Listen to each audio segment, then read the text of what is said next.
Welcome.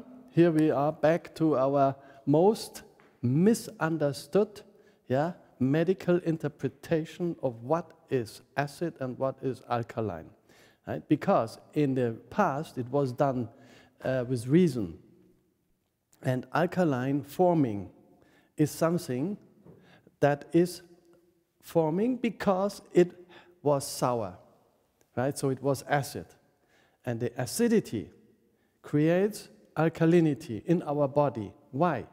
If that would not be happening, we would not be able to live instantly, we would not live evenly. And so again here, our body cells, we call, they have such as celluloids, intracellular and extracellular fluids. And these fluids are very, very exact. Right? So, and here this is in the blood is the extra. In the blood cells is the intracellular fluid. And here we come along with food. And that does have the same extra, but it's called here more or less pH. So now when we know what real pHs mean is, for example, nowadays in Europe and in America, everybody says potato is very alkaline, tomato is alkaline, fruits is alkaline, and all that, and tomato and asparagus, and I gotta go on. But it used to be not alkaline, it used to be alkaline forming. So since we do not understand what forming means, we just left this word forming out because whatever, mainly for us, we listen to the word alkaline, and that makes us happy, right? But it's the same with the money system in the world. Yeah? We do not ask where the money comes from. We form it. Yeah? Let's say we print it. Right? If we don't have enough, we just go to the government makes it possible, and they form money. We can call this system money forming business. Right?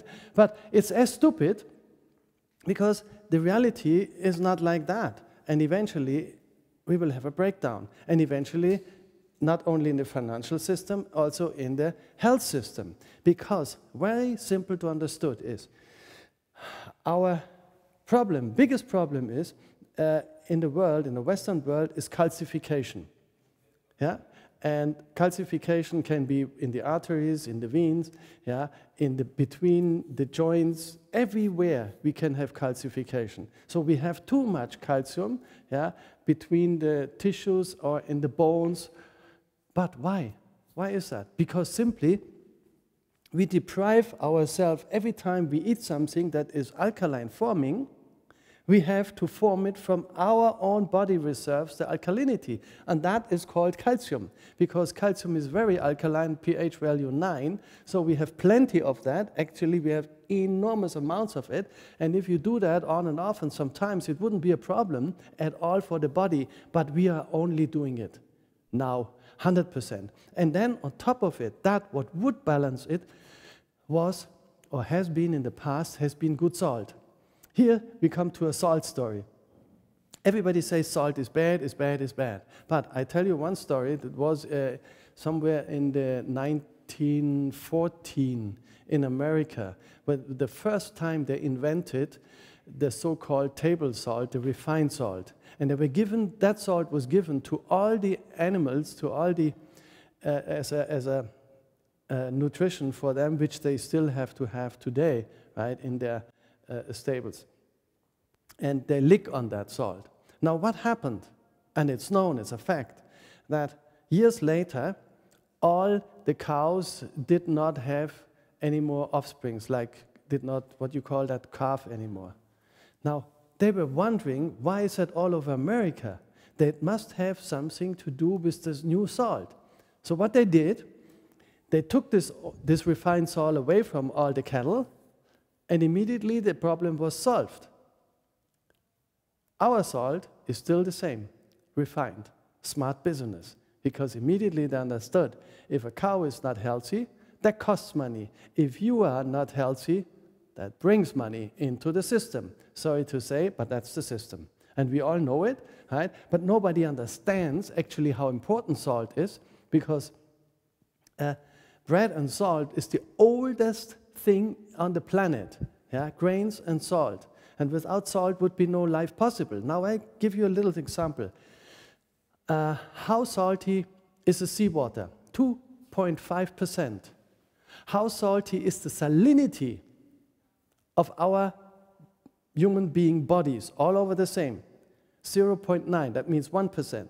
So it's only the sea salt is very salty. You drink a glass of sea salt, it's not healthy at all. But a little bit less than half of that salinity is in our blood, contains our blood. For example, when you lick sometimes blood, you cut yourself, you know it's a little salty taste. Or the tears, they're salty. Right? So when we sweat, it's salt. If we drink 5 liters of water, because we have to flush the body, we flush out a lot of very important nutrients from the body because we sweat them out and we don't bring them back. In my time, and my time is not 5,000 years ago, it's only 50 years ago, right? And I mean, 50 years is really not long. When I lived in this Asian, I was in the Sahara traveling, I was in the Persia, 55 degrees hot desert. And all these Bedouins, which I saw, were drinking little cups of hot tea with a pinch of salt in it. I don't know whether they do that still today, but I tell you what, if they don't do it, they have no chance even to be to survive in it. Because the salt, and not much of it, but a little bit, a tiny bit, everywhere, every day, to where it's needed to give to the food, is more than just putting salt onto it. It is actually to balance our food that is not in the alkaline system, because the food outside there, this whole green vegetable gardens, of which is so healthy being thought of, is not perfect because the salinity is missing. So we have learned over billions of millions of years, we have learned like to use fire, to use cooking, to get more and more intelligent. And all of a sudden, we reach a point where we really are intelligent, where we really have, achieved everything, and then come a bunch of idiots, and that's a big bunch of idiots on this planet, and say we don't need salt anymore. But at the same time, as we do not want salt, which we need for life, is we come up with refined sugar. And that is something, refined sugar, definitely we don't need, because we have plenty of sugar in all the foods, because all the foods are mainly made of carbohydrates, right? So what makes sense is actually that what I tell you here is not what I have invented, because there are Nobel Prizes of medicine, 3 different ones given on the planet for chemistry, and because these guys prescribed it and described it exactly as I tell you here. This here is one body cell, and it lives in an external environment of a pH of 7.4. Inside it's a little bit less, but more important is this is very stable. And when we do not come up with the food with the same stability, then simply will happen something. Here we have a lot of alkalinity missing, but the body can produce this missing alkalinity because we have enough alkaline reserves. Actually, bones, pH 9, it means plenty reserves from it. Hair and everything that's then not growing anymore is just because on some part in the body, alkalinity is missing, right? So if we would know how to use salt, salt is still a dangerous thing, because there are many people, they use much too much salt. And those ones, we know, you know what they do? They leave the planet without saying goodbye. They're just gone, right? What happens to them? They have simply overdone it. And everything was alkaline, too much salt. Salt and pepper, if you give, for example, to those people in a restaurant or at home, the wife puts them their plate there, and there's nothing on it, they would automatically make like this, right? I mean, you know these guys, and that is dangerous. So, and there's many of them who have this salt. If they would take a perfect, not unrefined salt, no problem at all for them. No problem. Because the real salt is not as salty, and all the trace minerals would be still in it, which we need desperately, right?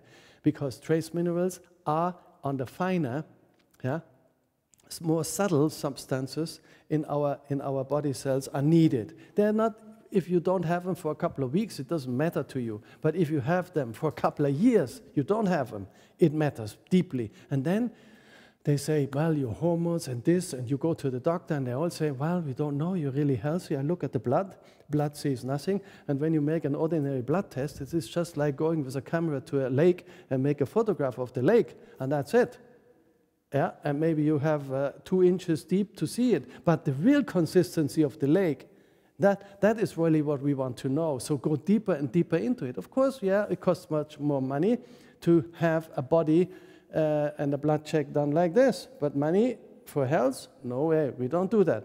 So when we look at that here, you see here, there's a lot of empty space that goes up to 6 and 6 to 7 and sometimes to 8.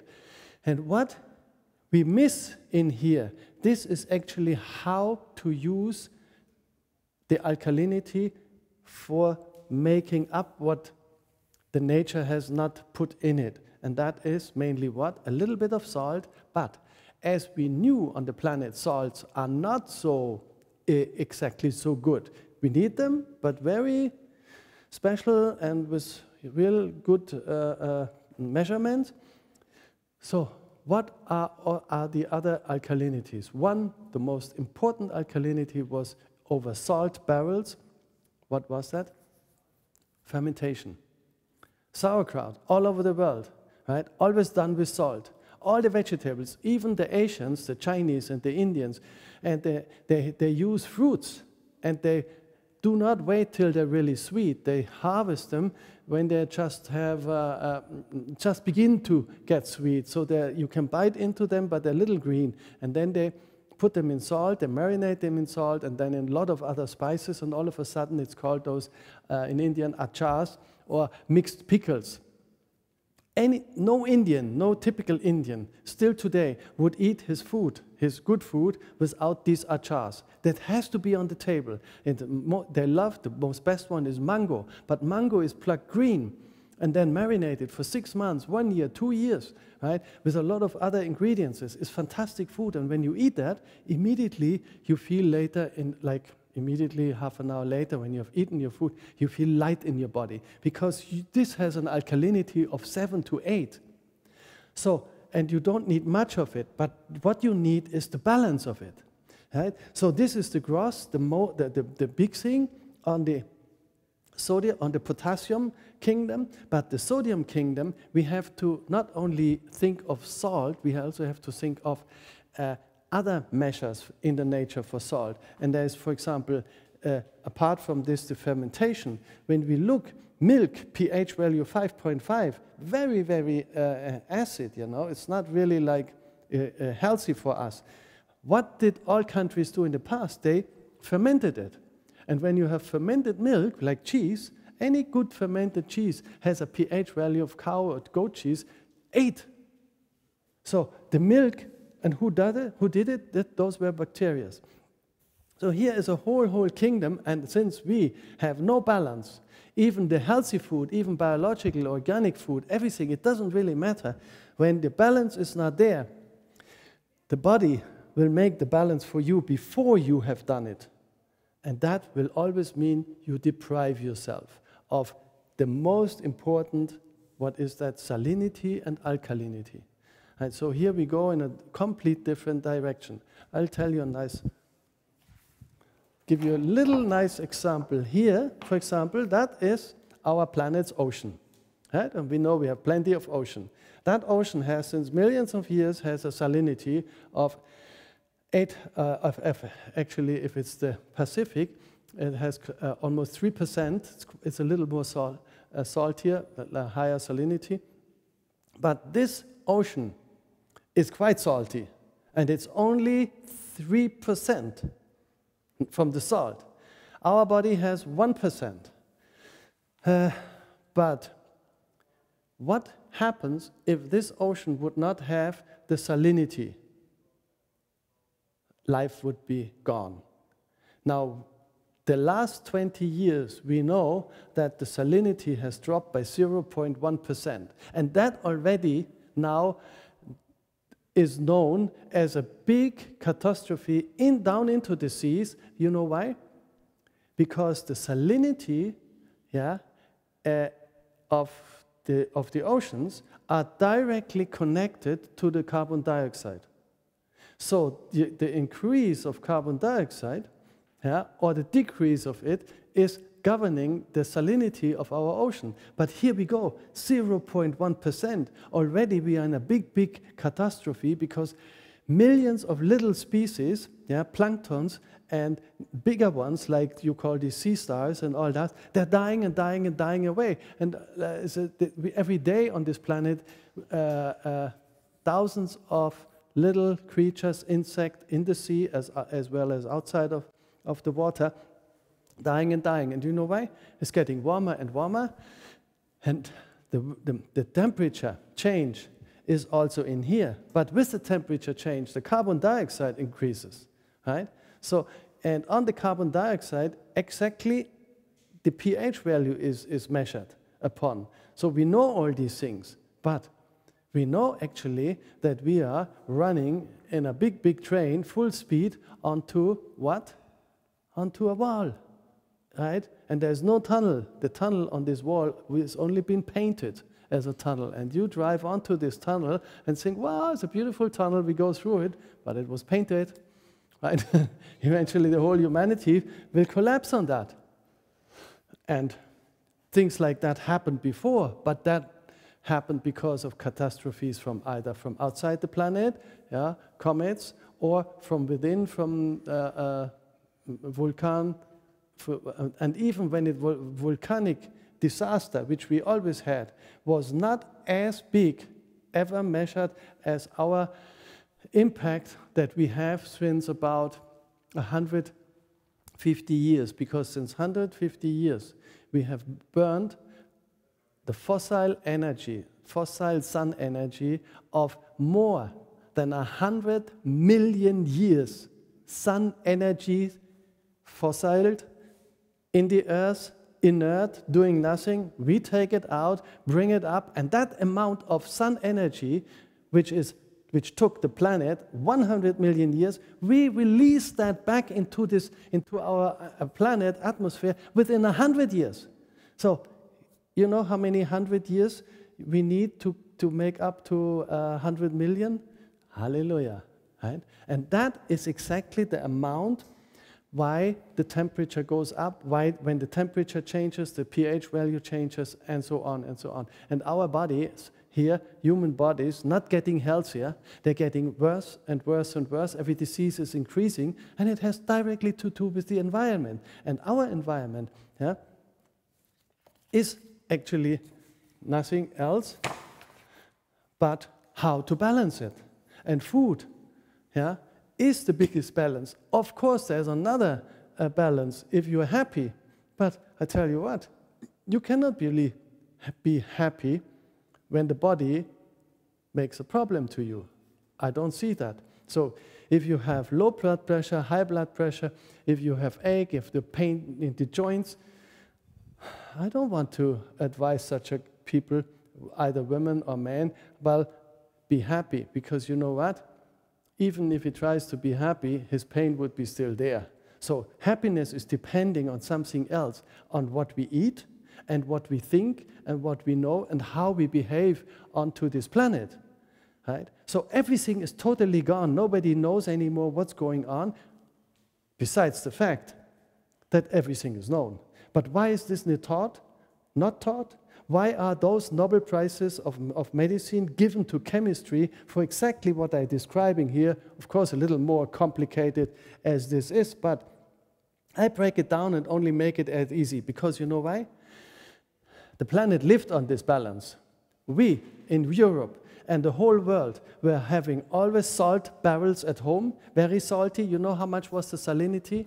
Sometimes 5%, but you wouldn't drink that salt water, but you would put in the salty, the acid, the potassium-rich vegetables, and then by ionic discharge and balance over 6 months and later, they would get salty ions. Salty ions is not as same as salt, because you need them. We need them desperately, and the balance is always there, and people knew that. But nowadays, you have only one balance, and which is that, right?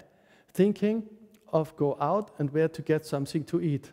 But that is a balance? No, that's off. And what is 50 years doing something wrong on the planet? Nothing.